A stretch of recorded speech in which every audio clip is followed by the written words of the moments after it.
মাঘী পূর্ণিমা হিন্দু ধর্মের খুবই একটি গুরুত্বপূর্ণ তিথি। এই দিন স্নান, দান, পূজা ও উপবাসের মাধ্যমে পুণ্য অর্জন করা যায়। এই দিনে চন্দ্রদেবের আশীর্বাদ লাভের জন্য বিশেষ পূজা করা হয়। 2025 সালে মাঘী পূর্ণিমা 12ই ফেব্রুয়ারি পালন করা হবে। মাঘী পূর্ণিমা তিথি শুরু হবে 11ই ফেব্রুয়ারি সন্ধ্যে 6:58। মাঘী পূর্ণিমা তিথি শেষ হবে 12ই ফেব্রুয়ারি 7:25। এবার জেনে নেওয়া যাক মাঘী পূর্ণিমার নিয়ম ও করণীয়। স্নান ও দান। এই দিন পবিত্র নদী বা জলাশয়ে স্নান করা খুবই শুভ বলে মনে করা হয়। গঙ্গা, যমুনা বা অন্যান্য পবিত্র নদীতে স্নান করলে পুণ্য লাভ হয়। স্নানের পর দান ধ্যান করা উচিত।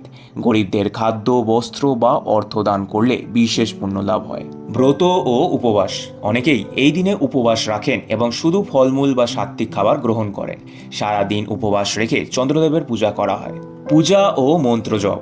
এই দিনে চন্দ্রদেবের পূজা করা খুবই শুভ।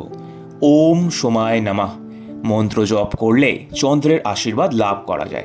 বিষ্ণু ও শিবের পূজাও এই দিনে করা হয়। সাধু সন্তদের সেবা।